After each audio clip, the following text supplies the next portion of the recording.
Welcome to the Power Your Life radio show with host and success doc Joanne White. Author, speaker, certified coach, and energy master, Doc White gets to the heart of what matters most. She features guests and experts to help you consciously create more success, health, and wellness in every area of your life, work, and relationships. They'll share their success stories, wisdom, and know-how to help you shine more light onto your day and into your life. Power your life right now. Here's Joanne White.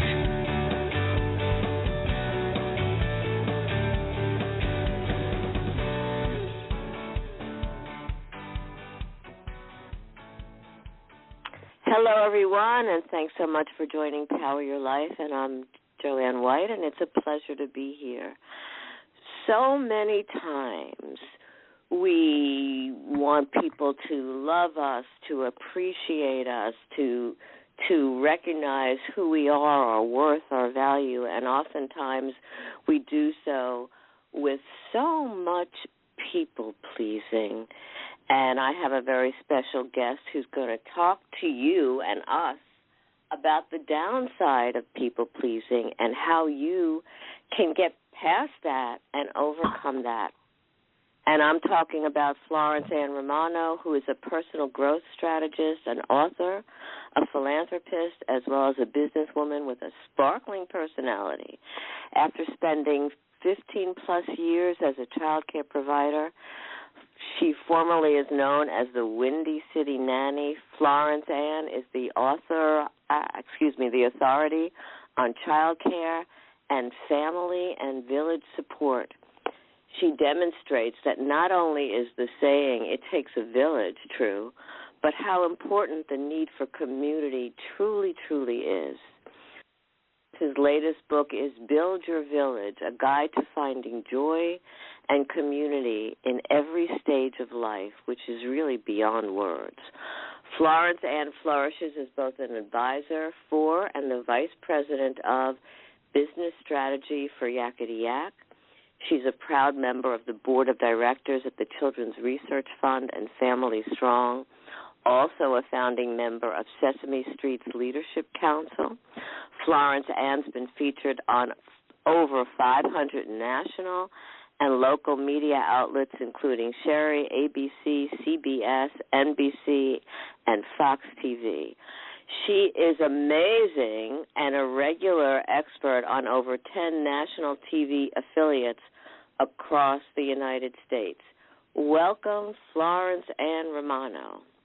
How are you? Hello, Dr. Joanne. I'm so happy to be here. Thank you for such a lovely intro. I'm thrilled to dig deep here into the people-pleasing. Well, I'm glad to have you. And as we were talking earlier, it really is a problem. And when people do it, they don't feel good about themselves. So first tell us what people-pleasing is for those of our listeners who aren't sure if they're doing it and what it is. Sure. I'd like to first admit that I am a recovering people pleaser. I probably will be for the rest of my life, and I think all of us who are people pleasers kind of have to recover for the rest of our lives. It's just one of those things you have to actively work on. People pleasing is really about not understanding that you're allowed to have boundaries. And also not standing up for yourself or advocating when it comes to those boundaries being overstepped. And I think it's important for people to also recognize that boundaries are not just there for you to say, hey, this is all about me and what I need and me, grabby. It's also, I'm doing this to protect you, too. I'm doing this so we can actually have a chance at a healthy relationship. I heard it said once, and I really loved it, that boundaries are you actually fighting for the relationship. Because if you didn't care about the relationship or the person or making modifications to something that maybe didn't feel good, or your boundaries were being disrespected, or you weren't being seen, heard, and understood, if you didn't care, then you wouldn't be putting in the effort to try to create something healthier. So if you find yourself constantly worried about how you're coming across to someone else, and are they going to like me? Am I saying and doing the right thing? Am I going to be able to fit into this group if I don't look this way, sound this way, act this way? If you're constantly overanalyzing yourself about how it is that I can fit in or never make someone mad or not cause any ripple effects or, not be the problem, then you probably are suffering from people pleasing. That was a great explanation, Florence, and so true. Boundaries, it sounds like somebody thinks, no, that sounds so negative and enforceful, but it's important. Like you said, they're healthy, and they help both people or all the parties that are concerned, which is really important. What's interesting, and I want you to address this and then we'll get deeper into it, a lot of people have family members that really can be abusive verbally and mentally and emotionally, and they feel that I can't do anything about that. But what would you say? Isn't it okay to be able to create those boundaries, to be safe and to care for oneself and also to protect others? The short answer is, of course, and I'll give you an example from my own life. So I have a family member that, I can't do away with. I'll put it that way. I can't get away from this family member. I have to deal with them. And I have to find a way to be able to create those boundaries and not escalate the situation.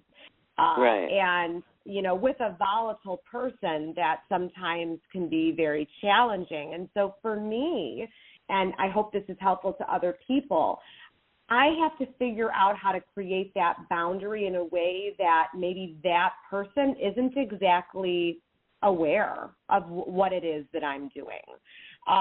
But I know what my intention is. So an example of this person that I'm referring to in my family, I have a rule that I don't talk on the phone to this person more than 3 minutes. When this person calls me, it's 3 minutes and done. Because I know if I let the conversation go further than that, he may start to go down a rabbit hole that I don't want to go down, or he may trigger me in some way, or whatever the case may be. So I have figured out that a boundary for me is 3 minutes, and I can handle that. And I usually try to drive the conversation and pivot if I need to. So it's really more so you deciding what does the control aspects look like. And I don't mean that in, I'm trying to control you, change you, fix you, but what are the things I can control in my life right now about this situation when something feels out of control? What is my boundary going to be? And so he doesn't know that I have a 3-minute rule. He has no clue that that's something that that he's unaware that I'm doing that. He just thinks, okay, we have our phone call and that's it, and we touched base and okay, good. But I know that that's the way that it's I'm able to keep it level. I'm able to try to stop perhaps it getting to, an escalated point, like I said before. So that's a very specific example of maybe what a boundary looks like, but that is something I have to do with a person in my life that is unpredictable. And that's my way of trying to control my behavior to make sure that I am going to get the peace that I want, as much peace as I can, at least, in a situation with a person who, again, is unpredictable. That's really important because, again, you're doing it to create that level of peace. You're not really hurting the other person or dismissing them entirely, Florence, but you're setting like a kind of a quota in terms of the amount of time to talk so it doesn't get out of hand, and that's a beautiful way to handle it. So thank you for that. So many people don't know how to say no. They feel that if they say no, they're a bad person, that if they say no, they're not helping people, they're not caring. And this is so essential, and there need to be ways, and I know of ways, and you know of ways, that we need to be able to do that for protecting ourselves. So please talk about that, and also introduce a few ways that people can say no and still feel like they're okay with themselves and they're not doing damage. Well, again, going back to the people pleasing, if you say no, you feel that you're letting someone down, or, you're disappointing someone, or you're being rude. And, I was raised in a good old-fashioned Italian household, and I, manners and respecting your elders and respecting one another, that was all part of it, and I think we've had to redefine exactly what it means to have manners, but then also have boundaries. And for some reason, that seems to be a blurred line for people, and I understand why. I like to be able to be helpful. I like to be the one that someone can call and, will get the job done and can be the go-to. But as I've gotten older, I've realized that, I'm starting to feel maybe a little depleted or a little burned out, or, not as joyful maybe, or just run down. And then we have to look inward and think, well, why am I feeling that way? Am I taking on too much? And yes, the answer is, of course, you're taking on too much, but it's more than that. It's you're probably taking on too much of things that don't bring you joy. And that's where you have to pivot. That's where you have to shift. So saying no to the things that are draining you, and yes to the things that are filling you up. And yes, we don't always have that choice. Life is full of things we don't want to do, and obligations, and and everyone's exhausted and overbooked and overworked and all of those things. But it's our job to be more selective about how we're saying yes and no. And saying no, again, it's not rude to say no, but the way you say something certainly can be rude. The way you deliver that no can certainly be rude.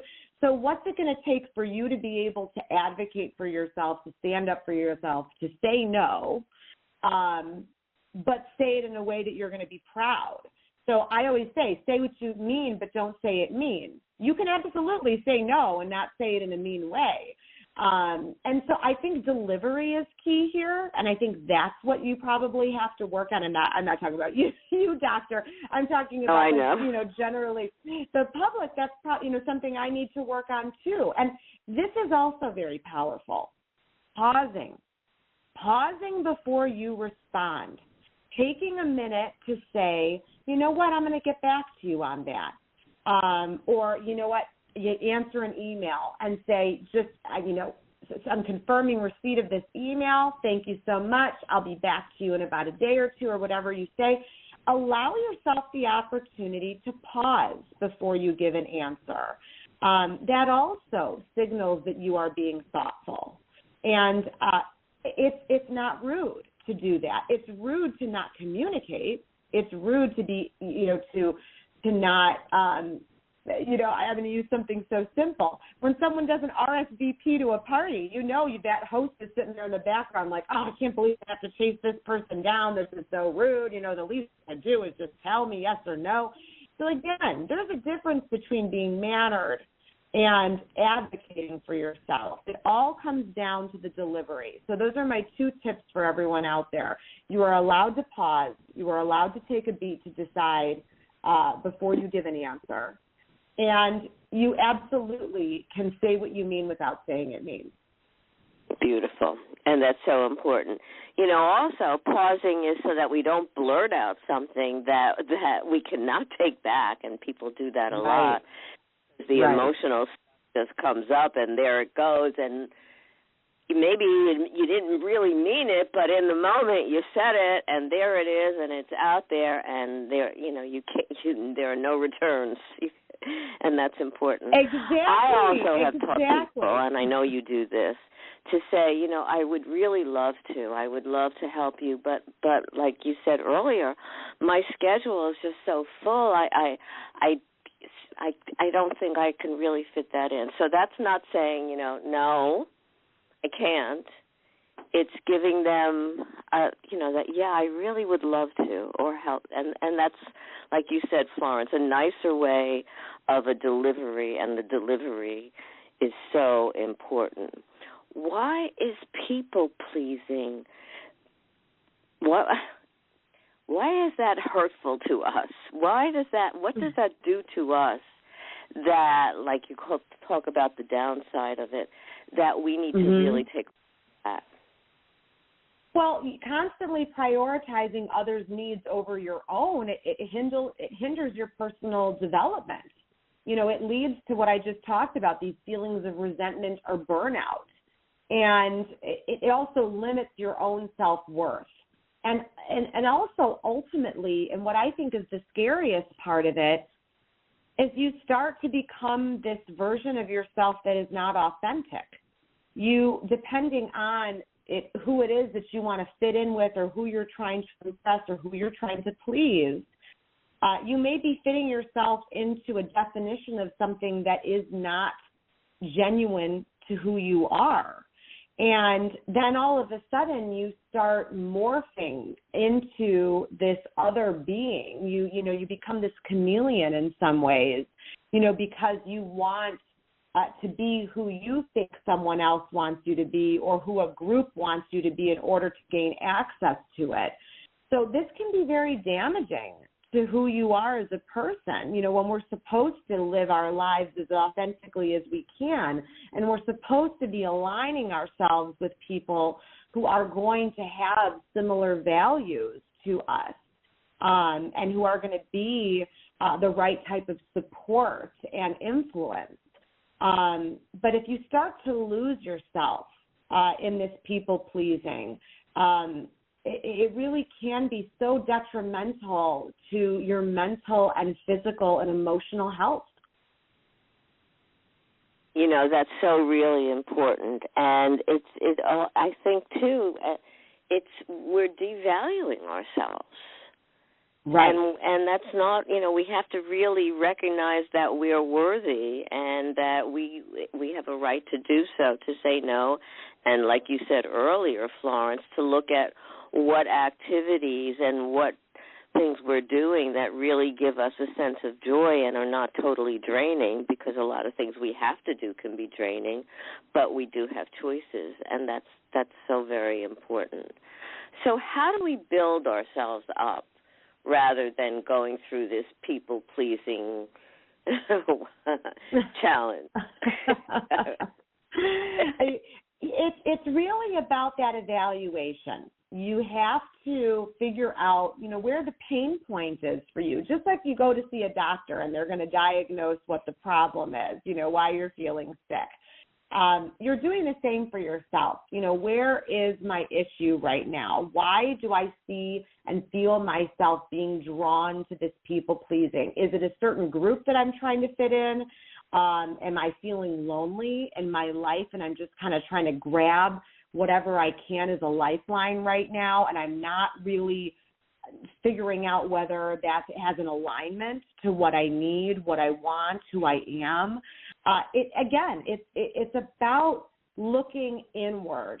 And sometimes, and this, in so many ways in life, isn't this true, Dr. Joanne? It's very scary for us to look inward, because that work takes honesty and vulnerability. And that's not always a really comfortable place for people to go. And I think the hardest part about this people-pleasing is getting comfortable with being uncomfortable. Because in order to try to correct this in our life, we're going to have to do things that don't always feel great. And it's going to start with maybe that no word. But what's a way that you can take a step forward into it? What's the tiptoe for you? I always believe small steps lead to big results. So what is that small step you can take to start correcting this?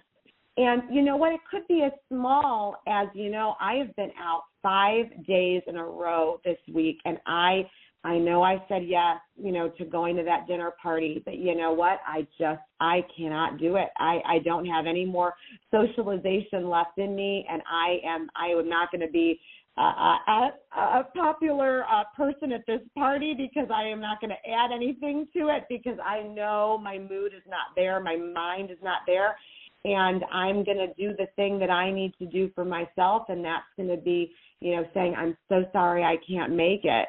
And not offer a, diatribe of an explanation about it, but that you're going to do that for yourself. You're going to say no, but you're probably going to disappoint the person, and you have to wrap your mind around that and know that it's okay. You don't make a habit of doing this and being flaky or, canceling last minute all the time or things like that, that you're allowed to do those things for yourself sometimes when you need to. So again, that's a situation, a very specific situation that I'm illustrating, but as an example of that is a step that you can take in this journey of trying to recover from the people pleasing, but that's an uncomfortable situation. But you're going to have to do something similar to that probably in order to take that first step. And that's so very important, even if it's, like you said, even if it feels uncomfortable initially, but it's there to really help us. And when you said looking within, we really have to do that. I believe that wholeheartedly. It may be uncomfortable, but in terms of being able to move forward with any kind of change and looking honestly and authentically, as you beautifully state, we have to see what's going on. We have to see how we're behaving, how we're acting, how we're interacting. And if we don't like it, if it's not helping us, also, uncomfortably so, we may need to change it, and so that we feel good about ourselves. I want to focus a little bit on your book, Build Your Village, a guide to finding joy and community in every stage of life, of course, beyond words. Tell our listeners a little bit more about this book and how we can build a village. Well, I love the proverb, it takes a village to raise a child. Everyone's heard that. Every politician, I think, has said it. I love it, but I think it's limiting. I think it also excludes a big part of our population who does not have children. And so I like to chop it right in half. It takes a village and just end it there. And because I want people, no matter what they were born into, to feel empowered to find their people, to find their community. And whether or not you have children, that should not be the ticket that it takes to enter the village. No matter what, you should be able to find your people. And so I created 6 archetypes in the book, 6 villagers, if you will, that you identify with. And you think about, okay, out of these 6, do I have these 6 people in my village? Do I have maybe, 4 out of the 6, or maybe I have the wrong people sitting in the wrong seats. I need to shuffle the deck. And who am I to other people? Because this can't just, again, be all about me, and what I need. Who am I to other people? How do I show up in other people's villages? Because you learn a lot about yourself also, too, doing that work about how you show up for others. And that's also going to influence how you build your own village. So it's this beautiful circle.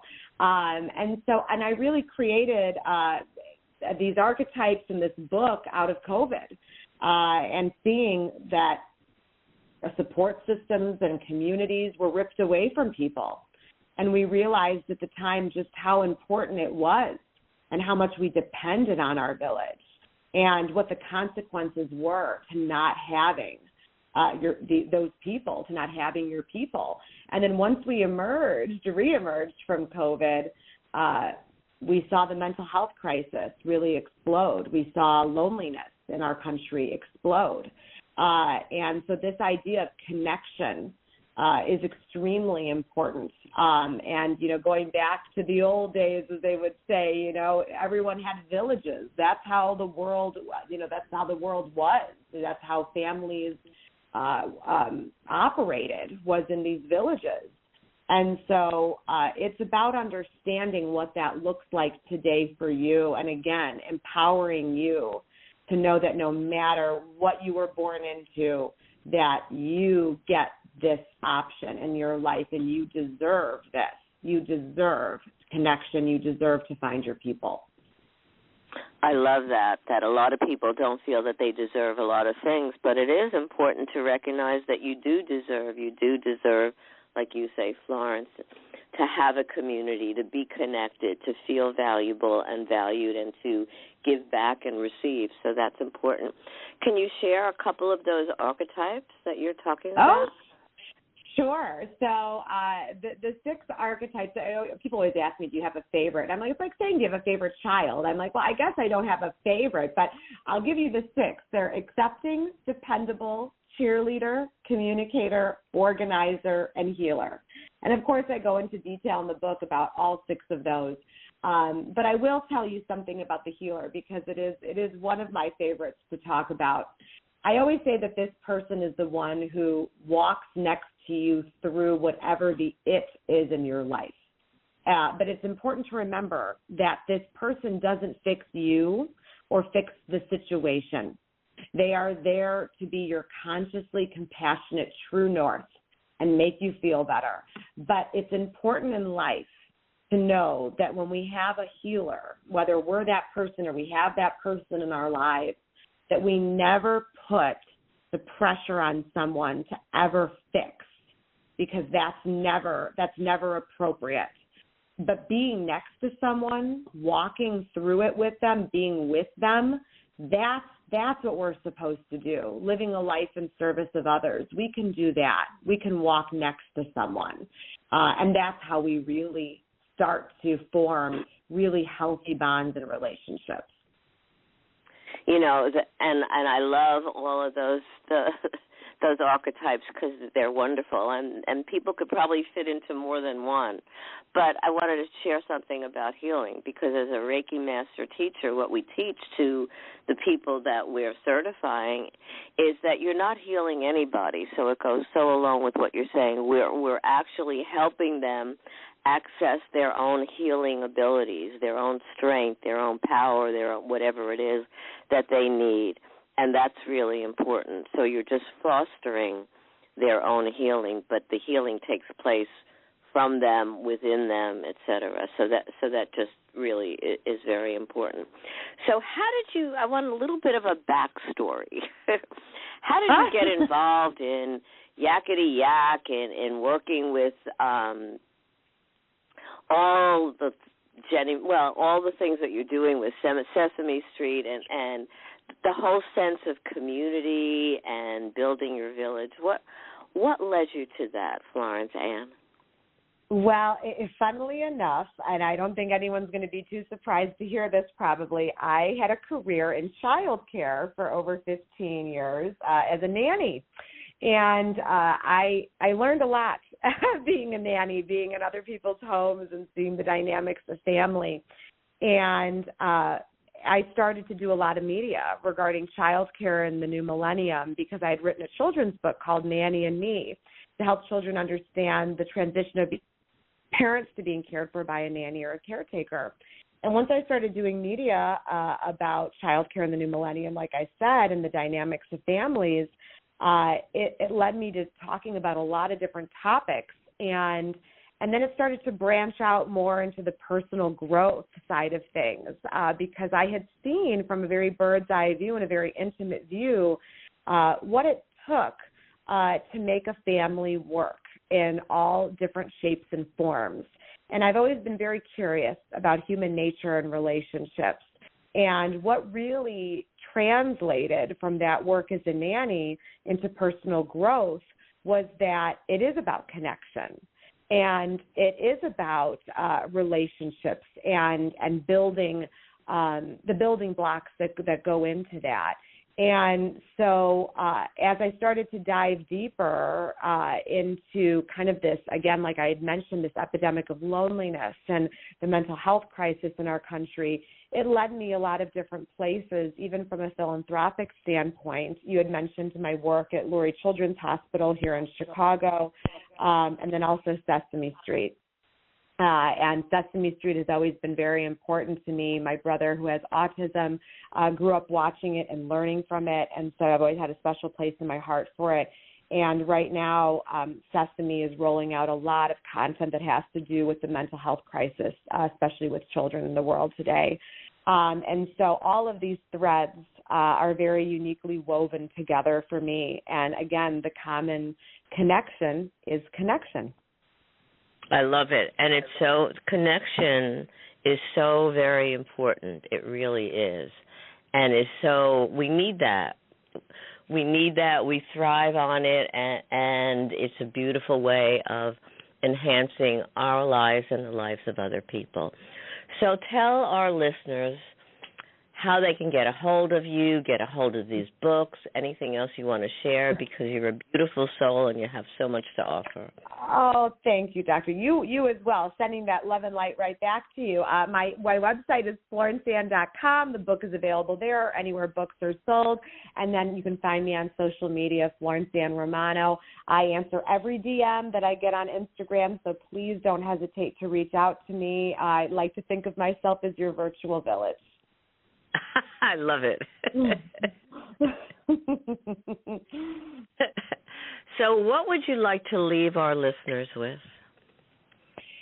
The most important thing, if you take anything away from what we discussed today, is that you deserve to take this time and figure out how to build your village and how to find your people. It is not selfish of you to want to be seen, heard, and understood. So make sure you do make the time in your life to find the people that are going to love you the right way and the healthy way. And if you were born into something that was less than extraordinary or less than perfect or toxic or hurtful or abusive, I hope you know that you can take your power back. And this is one place in your life that you can take control, and you do deserve to find your people. Beautiful. I love it. What's next for you, Florence Ann Romano? I mean, you just keep moving and growing and inspiring people. I love it. Oh, gosh. Well, gosh, you're so kind. Thank you. I really am hoping to be able to get out there more and get in front of people more, maybe on some more stages in person or maybe virtually, maybe another book in me eventually to kind of expand on the things we're talking about here. But my life philosophy is to live a life in service of others. So that is what I'm always trying to explore, and however I can be of service, I want to do that and lean into that, kind of that divine direction. So I'm just trying to kind of listen to the beats in my heart. Well, that's beautiful, and I share that with you. I believe that we're here to serve, and it's not only for other people. When we do serve, we feel good, and it's so fulfilling. And I think we all need to think in that way. Even, it doesn't matter how we're serving. It doesn't have to be large, but something that we share with somebody or some people that offer some kindness, some compassion, some meaning, whatever. So you are a blessing, Florence Ann Romano. Thank you so much for being on the show and for showing people how they can move past people-pleasing to really feel more empowered and access the joy within themselves. Thank you so much. This was so joyful, and I'm sending all that love right back to you. Well, thank you, and have a beautiful, blessed day. Take care.